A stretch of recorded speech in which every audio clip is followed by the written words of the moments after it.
yummy.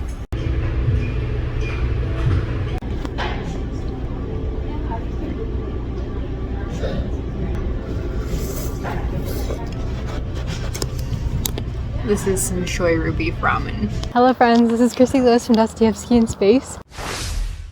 I'm sorry I'm like walking with you down here instead of like up here, but it changes my gait, bothers my foot. So here we are. This is going to be a vlog where this weekend I'm going to have a 24-hour readathon with Jennifer from Jennifer Works. We're just going to be reading and zooming all day. Sorry, I hope it's not too windy. And so I'm trying to pick what book that I want to focus on for that day. Not that I will necessarily finish it, but I just enjoy devoting a whole day to reading. So that's what I'm going to try and do. So I decided to do like try a chapter kind of TBR section. So I have several books that I'm going to try like the first chapter of to see if that might be the right book for the readathon. Oh, it's so windy! As you saw, I was reading Death Comes for the Archbishop, and I read the first chapter. It's actually a prologue. I am so intrigued. The style is not too hard. I think I could probably read it fairly quickly. It is almost 300 pages, and it took me a minute to get into it because there's a lot of descriptions. So we'll have to see if it's 24-hour readathon material, but I do have several other books to try. First, there's 3, I think cardinals or bishops or something, and they're talking in Italy with a missionary from around the Great Lakes area, and I forget what time period this is supposed to be, and the missionary from the Great Lakes area is trying to convince the cardinals or bishops or whatever they are to send a missionary to that area.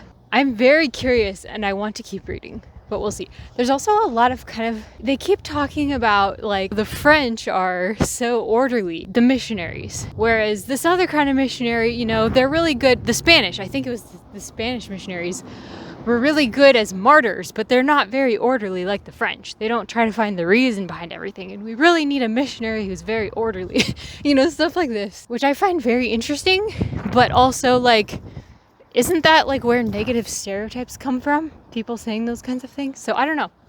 I know that they're just kind of saying what they see, what they think.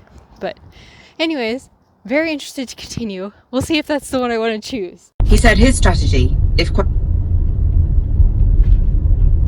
Hey guys. Okay, it's a little later the same day, and I went to visit my parents, and my mom gave me this dress. It's really cute, but I think it's a little too big for me.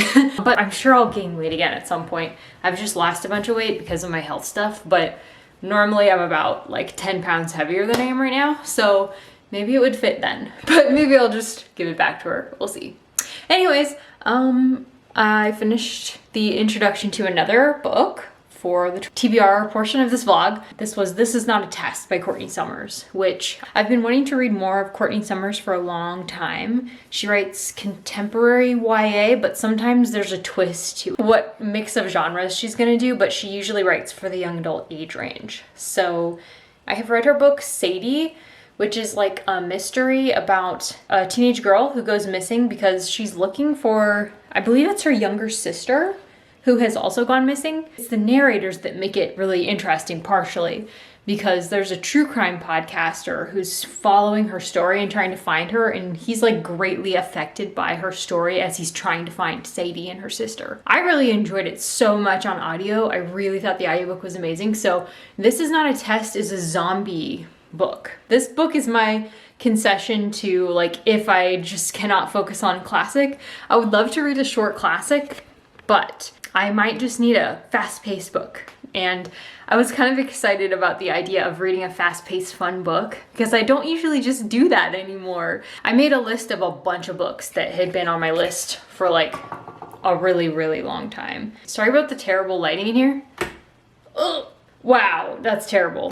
Well, anyways, that's probably enough for now. Anyways, so I read the prologue. It's by a girl who, she's like really obviously terrified of her dad. He has obviously committed abuses on her, and it sounds kind of like she's ready to go kill herself. Like, I think that's what she's dealing with at the time when we meet her.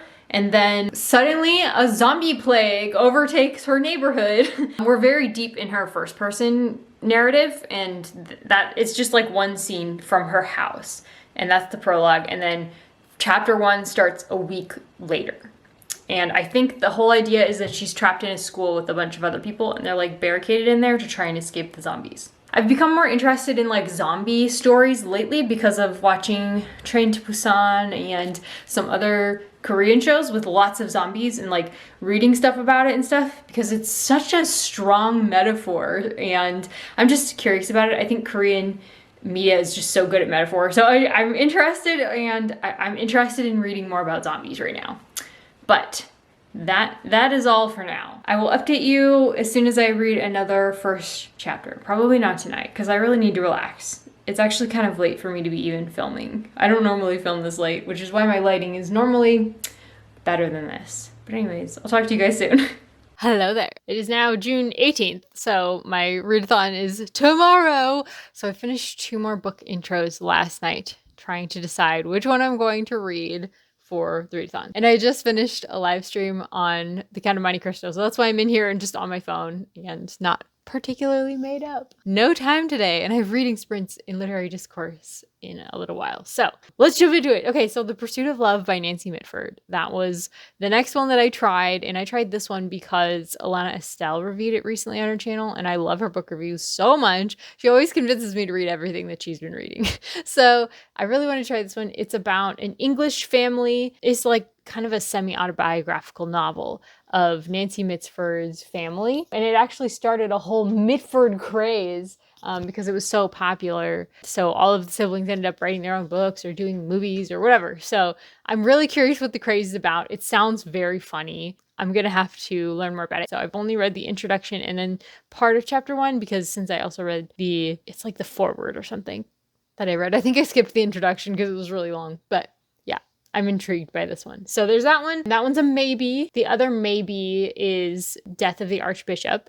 I decided I don't want to do the zombies one because I just watched some of Train to Busan yesterday after getting my fingers worked on again at the dermatologist. And I really just, I don't want to do zombies right now. I think they're too intense for me. So, but I am so interested in what they stand for and stuff, in like metaphorically. But I think just for now, I'm okay without it. So the other one that I started was Hannah Coulter by Wendell Berry. And Wendell Berry is known for really bringing the Midwest to life, like farming families. So like quieter stories of faith. I read his essay, Life is a Miracle, and I really loved that. And so I've been wanting to read Hannah Coulter for a very long time. But I know that it's part of a series, and a book called Nathan Coulter, I think it is, came before this book, Hannah Coulter, in the series, and they were separated by like 20 or 30 years, I think.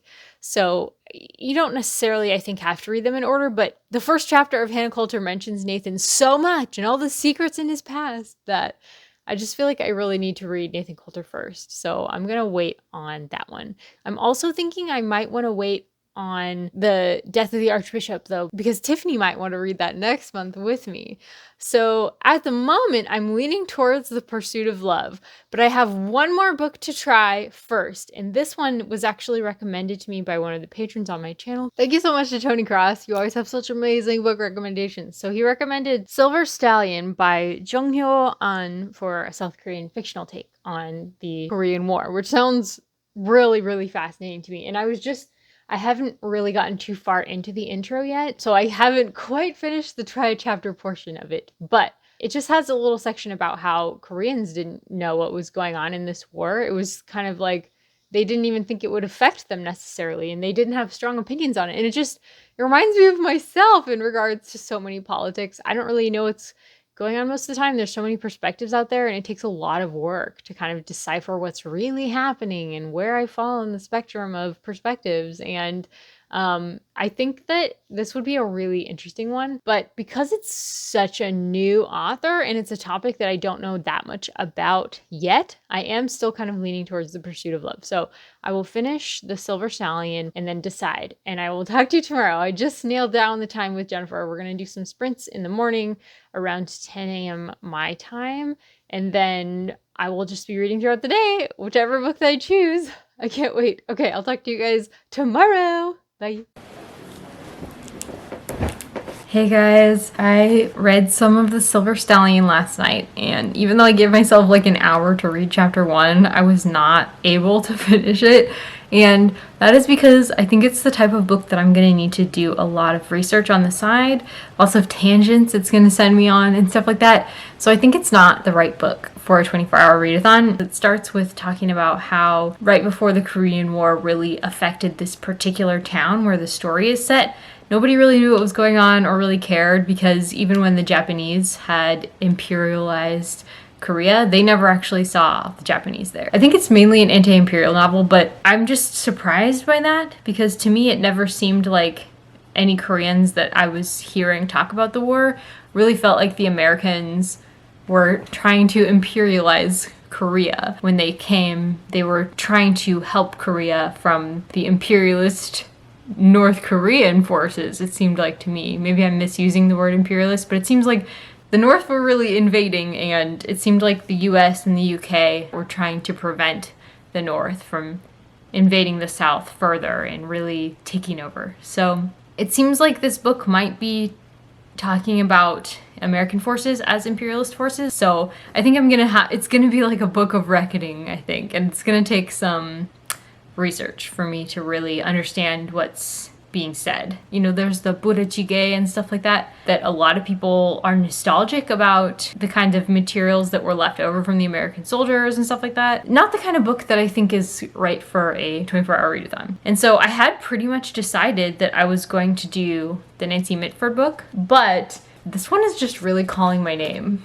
Death Comes for the Archbishop. I just met with Jennifer for the first time today for the readathon, so we're doing some reading sprints. She's over here on my iPad. I'm gonna get to it, and I'm gonna have a dinner tonight with Kevin's brother. He's in town, so it won't be like a full day of reading, but probably what I'll do is we'll go have dinner with them, and I'll be reading until then. And since it's a Sunday, you know, we started the day off with church. I did a little of my Korean and made breakfast and stuff like that. So it is now 10:52, and I'm gonna be reading for about the next 50 minutes in a sprint with Jennifer. We'll talk again in just about an hour and see how far we've gotten. So here we go. I can't wait, I'm excited. Beaten up from a flat sea by a sweep of red cornelian-colored hills lying at the foot of the mountains came into view.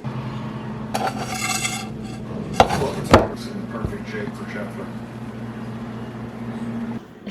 Don't you think that looks good? Stars Yes. and Stripes. It does. It looks way better than the Set other. out for the 4th of July.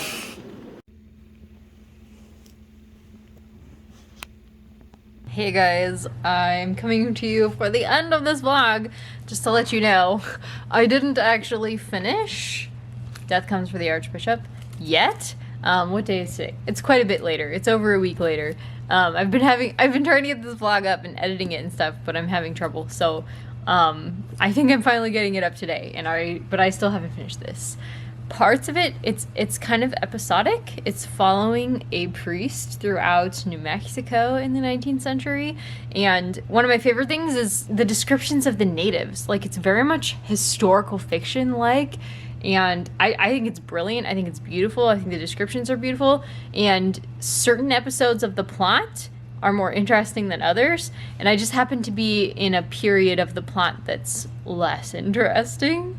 It's a bit slow, but I honestly think it's really good though, slow parts aside. I'm just sort of reading it at nighttime now because it's not something that's exciting me to where I just want to keep reading all the time. It's really like something like that I would read before bed, but I am excited to finish this. I'm hoping to finish it by the end of the month, and I really enjoyed this. So yeah, I hope that you guys did too. Let me know if you have read this, or your thoughts on any of the books I've talked about, or if you have any tips for 24-hour readathons.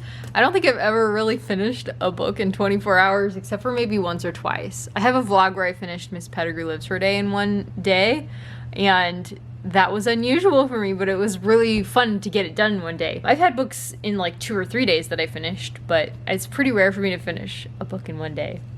As you can see, I picked this because I was like, I wanted to read a short classic very quickly, but I just didn't get it done that quickly. So anyways, glad that I picked this up though. Really enjoying it. Anyways, thanks for watching guys, and I'll talk to you guys soon. Bye!